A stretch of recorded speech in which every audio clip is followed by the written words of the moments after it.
going on, guys? Welcome back to another exciting episode. Lately I've been getting a lot of questions about my boat rig, and so today we're basically going to go over my entire rig, how I've kind of got it set up, and why I think it's really perfect for my style of fishing, and maybe it might give some of you guys some ideas for later projects in your own life. So if you guys are ready, let's get right into today's video. Okay, let's first talk about the hull of the boat. The hull is a 14-foot Gregor boat. If you guys don't know about Gregor is kind of like a staple aluminum boat made here on the West Coast. So you're gonna see a lot of these in California, Arizona, Washington, Oregon, and in those areas. And I actually ended up picking up this boat in Southern California 4 years ago from a local guy that was friends with my other friend, and he just wanted to get rid of the boat, and so I was able to pick up the boat. And when we first got it, it was in absolute shambles. I mean, the amount of mosquito larvae and just mold and whatever you want to name it was growing out of this boat because it was left out in basically the open. And so once we got it, like, it was just a lot of work to kind of put it together. We'll get more into like what the actual structure is inside the boat, but for now, the hull is just a 14-foot Gregor, absolute staple out here. I was just up north a couple days ago, and I saw like 6 or 7 Gregors, and every person that had one, I was like, yep, I've got the same boat as you. And they're like, yep, it's an amazing boat. And so Gregor makes a great aluminum boat, and that's basically the whole of the boat. Now, coming over here to the trolling motor, the trolling motor is completely basic. I mean, this is an old school motor guide. This is a 46-pound 12-volt Pro Tour Pro Series trolling motor, which basically all that mumble jumble means that there's no spot lock, there's no cute little remote, like there's none of that stuff. It's super basic, but it gets the job done on this little boat. It's got just enough power to, if I wanted to be in like some of those stormy or windier days, on 4 or 5, this thing can absolutely truck right through it.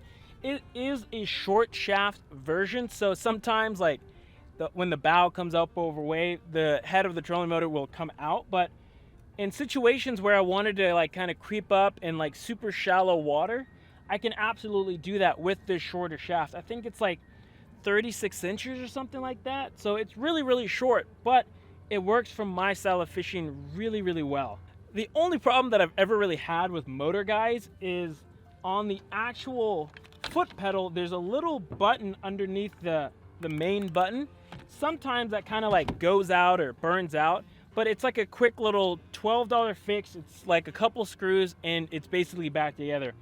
Everything else about these motor guides have been super solid. I can get them readily available on like OfferUp or Craigslist or anything like that for really cheap. I think I got this one for $120. The one I got before that was like $80, and like most of the time they're coming off boats that either were never really used, like, and they're just in mint condition. So far I absolutely love the motor guides. Have had zero problems. I haven't had the push to get like a newer trolling motor on here, but maybe one day I will add like a fancy one with spot lock on it. Now, speaking of fancy things, this right here is the gem of this entire boat. This is a Tohatsu. This is a 14 horsepower version. I got this thing in, I believe, 2023 after my old one kind of took a shit on me. The old one that I had was a 2010, also a 15 horsepower motor. And I just said, hey, I want to get another Tohatsu. It's been really good to me, so why not get another one? I think at the time I paid like $3,300 for this one, which isn't terrible. I was really saving up to get a 20 horsepower. However, at the time when my motor kind of shut out at me, it was like kind of the beginning of the season. So I was like, I just need a motor fast. So I just bought a 15 that was like a few $100 less that I could afford at the moment, and I just went with another 15. I kind of regret it to this day. I really wish I would have gotten a 20, just because, you know, this motor scoots this boat pretty okay. Like, one person, light gear in the boat, no Livewell going, I get about 18, low 18 to mid 18.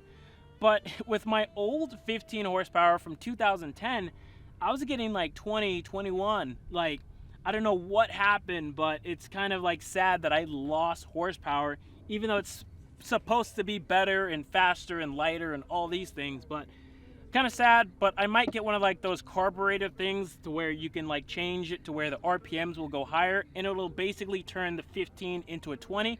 So I might do that in the future, but again, bust out another 1,000. That's why they call it a boat. Other than that, I absolutely love this motor. It's been good to me. I service it probably every 6 months or so, and it gets me around. It's been reliable. It's pretty good on gas. It's super lightweight, and can't go wrong with the Tohatsu. So I really like this motor.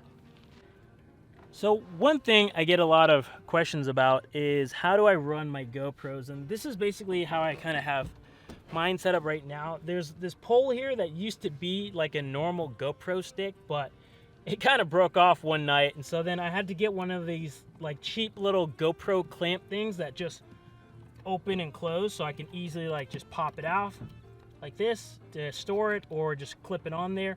And it holds pretty good. And so I've got this GoPro up here in the front. I've got one of those Ulanzi cases. I've got a Ulanzi kind of like adapter so that dead cat mic can sit a little bit higher so it's not getting in frame. Currently on this camera, I'm shooting 2.7 super view. So it's like that super wide angle, just so I can get some of like the net jobs that I've missed in the past. And basically I've got this wire down through this little crack over here that goes underneath the boat and into the first compartment. And it's connected to a small little lithium battery. And it basically powers this thing basically all day. I can go probably a few trips, honestly, filming and still have juice to go with it. So that's kind of the first GoPro setup I've got here. And then this is the second one that I've got. This is the back GoPro. This is the main one that I'm running almost all the time here. And it's just on this long extended pole here that comes up. Got the same exact setup, Rode Video Mic Go, I believe. One that doesn't require a battery in it. And then the same kind of Ulanzi like adapter, so this doesn't get in the way of the GoPro. Same exact setup. Got a cable that wires down, that comes down here, and the battery pack goes right there. And it works for me. It's not too wobbly when you're out there on the water. I've tried to like keep it maintained. Down here, this is like a rod holder post that I kind of just like basically just tried to glue like super tight in here, but it works. It gets me the angles, the shots, and it's perfectly elevated to where you get a nice bow mount shot. So that's the second GoPro, and that's kind of how I've been running my GoPros. Now the piece of resistance, basically the only main hatch that I've got in this boat, and it's a big one. So basically you come in here, you open it up, keep that out of the way, and then it opens up, and basically I've got a Redodo. This is a lithium. This is a 100 amp, 12.8 volt, and this thing has been an absolute life changer for me. This thing it's amazing. I've gone, I think, a maximum of like 6 trips before it's been completely drained out. And it's so after doing that, it's given me the confidence to be like, oh, I forgot to charge the boat last night. We should be fine. I've only gone out like 2 trips before with it, and it does exactly what I need it to do. So this battery runs the trolling motor as well as the graph here in the back that we'll get to in a bit. So I got both of those set up with this one. And then I've got these smaller lithium batteries. This is the same one right here. A Norris, like just some random one, 7.5 amp here. Just a small little lithium. And basically I've got 2 of these lithiums just in case one goes out on me. But this lithium over here in the corner is what I plug the GoPro into, as well as a neat little thing that I'll show you guys also in a second. But in here you just got like random stuff. I've got like bait knockers, life jackets. These are the big bass boards in here. What else? I've got like a toolbox here with basic tools. Let's see. And then in this one I've got like fishing stuff, so extra pliers. I've got my scale in here as well. And then I've got this big open tub here that these 2 things out here. Just a nice big open tub that I could throw a bunch of stuff in. So today it was kind of a super light trip, but there's not much in here. But basically I'll put like bait wraps in here. I've got like some of that, you know, rejuvenate, battery hooks, like just the normal stuff, and it all fits in this bin like really well. So that's basically all my tackle storage, and it fits in here nice and easy. And honestly, the boat for one guy is like really money. It's got just enough space for one guy if he wants to have a bunch of stuff. Obviously, I've had plenty of guys where they come out and I'm like, you know what, like, I'll just take a lot of my stuff out of this and we can throw your stuff in that. Like, it's enough for two, but realistically, like, for one guy, this boat is just enough storage for one guy. So basically, that is the main hatch there. And then working back, I've got like these side little pouches. My buddy who helped me build this boat actually came up with these ideas. And basically, I can put like my cell phone, my glasses, my keys. On this side, I've got pliers, I've got lights. Like, I really like these little side little pockets. It's like really ingenious to put those there. And then the piece of resistance, the old Livewell. I think it's literally just a fish tank that I bought at PetSmart. I want to say it's like a 30-gallon, but it fit the dimensions like of this little space here so well. I couldn't believe it. Like, this thing is stuck in here. Like that thing is completely stuck in here. It's not moving. And so I was like, dude, I can't believe it. Like, perfectly fit in this little space. And basically, having this Livewell allows me to, you know, if I catch a fish in a spot where I just can't take a photo in, like, it's super easy. Open this up, attach this pump to one of those little small lithium batteries, dump in some water. I've got the aerator down there, dump in the rejuvenate, and this thing will keep the fish alive.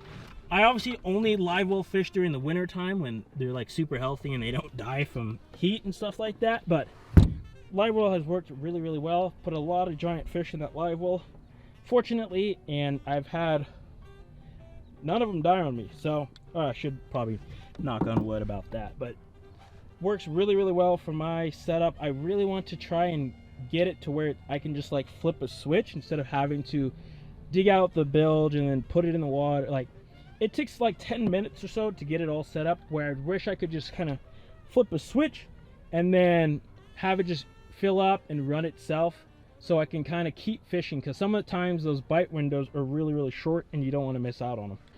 So then the graph, dude, this is just, again, kind of a basic graph, at least you would call in today's day and age. It's just a Humminbird Helix 7 with side imaging, down imaging, 2D, and mapping. And basically, I use this thing mostly for mapping, so I can remember the exact spots that I want to fish at.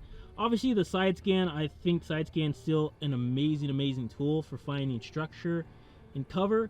And so a lot of the time I'm just using side scan and mapping most of the time. So a lot of my cast to catches, you'll see this thing turn on. A lot of guys think I'm using live scope when it's literally just my mapping showing, which is wild that we're at the day and age where basically if you see a graph, everybody just assumes it's live scope. It's like, no, there's graphs far before live scope, but I get it. Like, it's kind of the whole hot thing, and maybe one day I'll get a live scope in the front of the boat, but probably not anytime soon.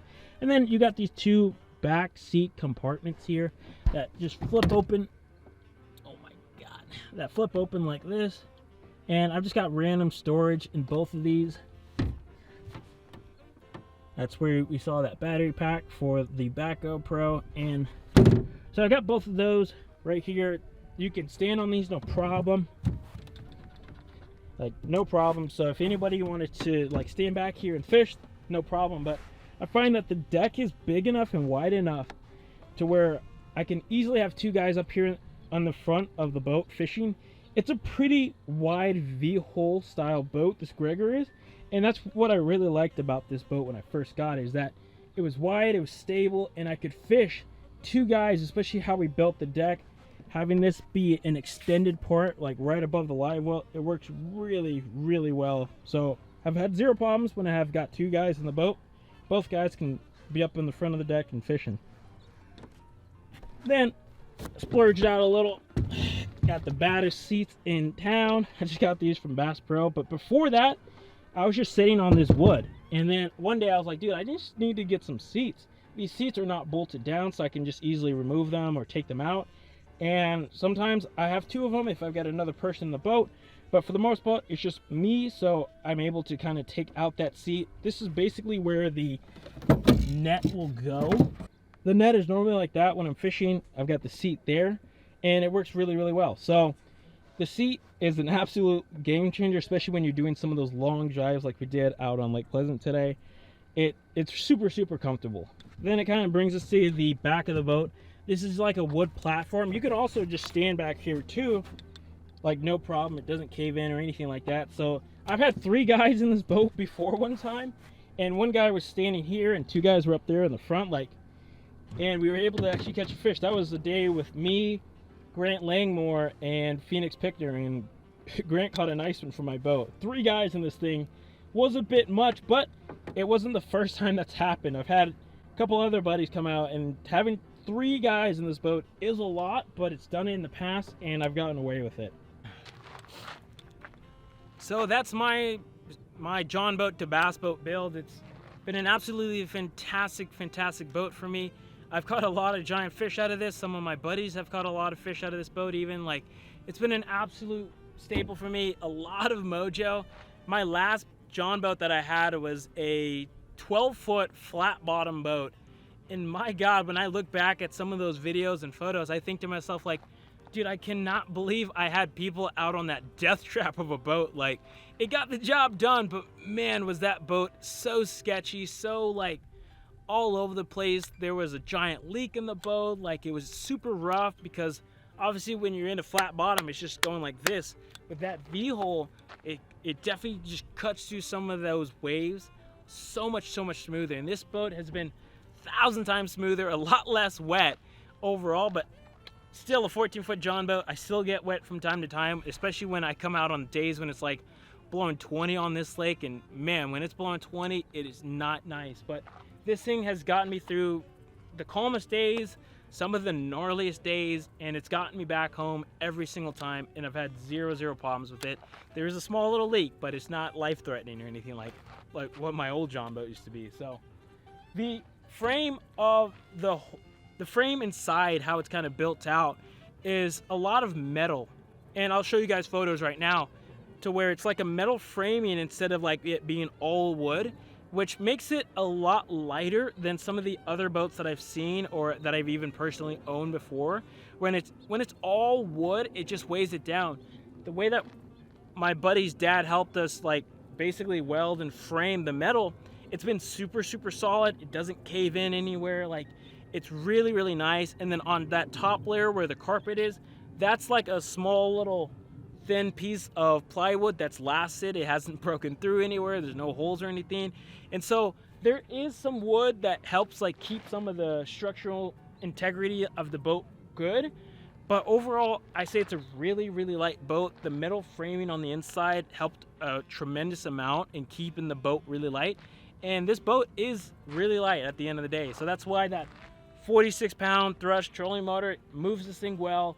The motor in the back moves this boat great when you've got one guy in it. It's balanced super well, so it can like plane out really easily when you got one guy in the boat. So really, it's the absolute perfect rig for me, who I basically fish alone 90% of the time.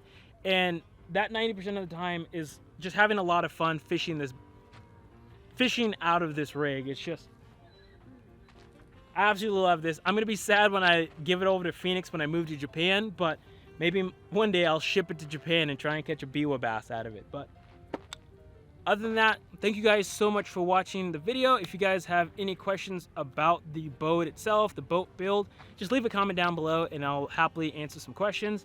Other than that, thank you so much for watching. As always, go out there, chase your dreams. Johnny.